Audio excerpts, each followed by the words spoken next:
due scrutiny of the alleged references to Muhammad in the Bible as a prophet, they absolutely have no relation to the Prophet of Muhammad, nor prophesy his coming. Muhammad is not mentioned in the Old Testament.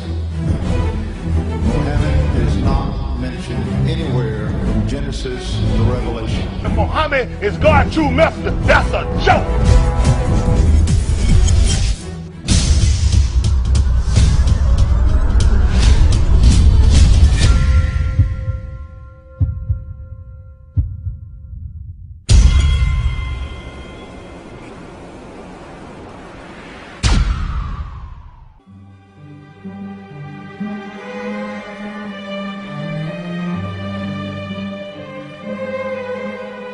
Lo, we inspire thee as we inspired Noah and the prophets after him, as we inspired Abraham and Ishmael and Isaac and Jacob and the tribes, and Jesus and Job and Jonah and Aaron and Solomon, and as we imparted unto David the Psalms.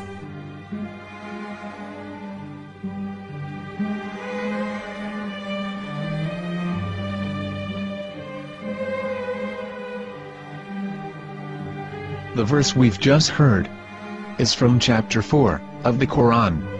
In the verse, God is affirming to humanity that Muhammad is indeed the recipient of a divine guidance, just as Noah, Abraham, and the rest of the prophets. However, some Christians and Jews today don't believe that Muhammad was a prophet and the covenant that God made with Abraham. And since the Quran is not their book of authority, in this video I'm going to show you that the book you're holding in your hands contains the name off the seal of prophethood, the Prophet Muhammad.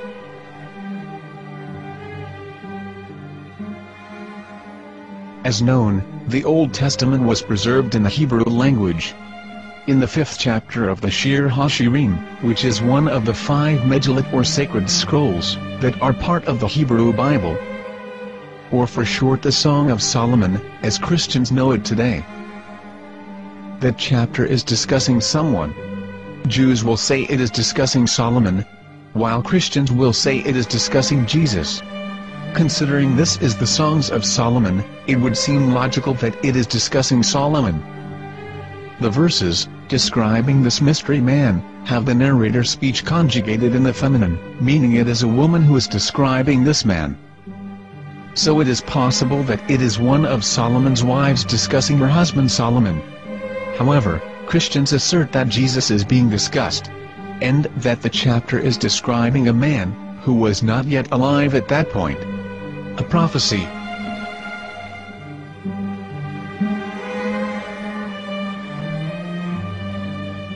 In reading the English translation of Song of Songs 5:16, it finishes the description by saying, "He is altogether lovely," but what most people don't know is that the name of that man was given in the original Megillat.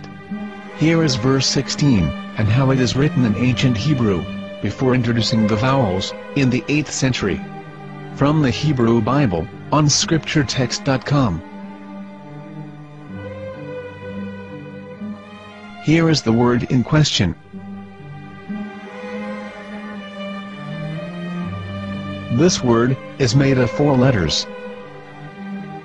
Mem, Het, Mem, Dalet. Now when reading the word as it is written in its original form, with no vowels, it can be read as Muhammad, which is the name of the Muslim prophet, or as Mamad with no A after the H. According to Ben Yehuda's Hebrew English Dictionary, it is correctly pronounced as Muhammad, not Mamad. So how we're going to know for sure if it's pronounced as Muhammad, the Muslim prophet, or as Mamad, a random Hebrew word? The only way is to give the verse to a rabbi and say to him, "Please read." Here is the Song of Songs 5:16, and how it is read by a rabbi from a Hebrew Jewish site. Please notice, the im in Hebrew is a plural of respect. חיכו ממתקים וכולו מחמדים, זה דודי וזרעי בנות ירושלים. חיכו ממתקים וכולו מחמד, מחמד, מחמד, מחמד, מחמד, מחמד דין. זה דודי וזרעי בנות ירושלים.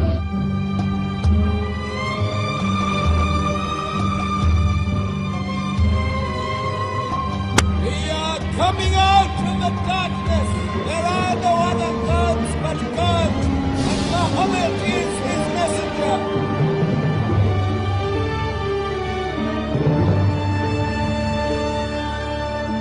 Let the world hear. חיכו ממתקים וכולו מחמד דין. זה דודי וזרעי בנות ירושלים. חיכו ממתקים וכולו מחמד, מחמד, מחמד, מחמד, מחמד, מחמד דין. זה דודי וזרעי בנות ירושלים.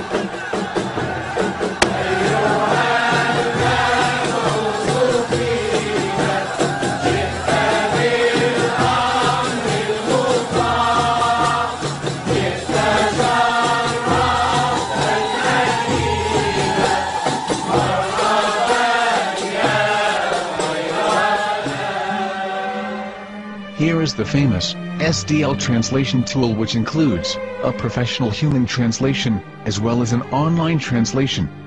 We're going to copy our Hebrew word of the Song of Songs directly from the Jewish site. It's the same site where you can hear the rabbi reading the verse in Hebrew. All links are in the description, so we're going to copy the word and paste it and ask, please translate. Are they going to translate the meaning of the name of that person, as the Bible translators did? Which is the praised and the lovely one, or are they going to keep the name as it is? Well, see it yourself. Here is the World Lingo Translator. The result is the same. It's Muhammad. You have no right. You have no right to translate names of people. Anybody. Your name should be retained. Mr. Black is Mr. Black, though he's white. You have no right to translate names of people. But they have been doing that. Muhammad ibn, they translated as altogether lovely. But the word Muhammad in the Hebrew language, the word Muhammad in the Hebrew language.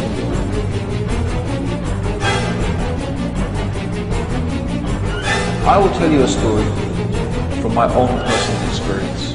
Years ago, I used to spend every Sunday afternoon in a place called Speaker's Corner.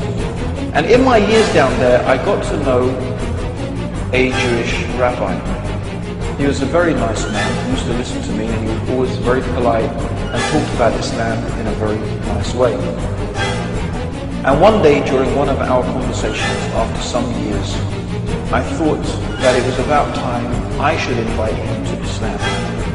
So I said to him, you know, my friend, we have been talking now for many years, and even you have admitted to me that Muhammad is a prophet. So why then do you not embrace Islam? He said to me, we Jews, we never change our religion. I said, but half of the rabbis of Medina became Muslim.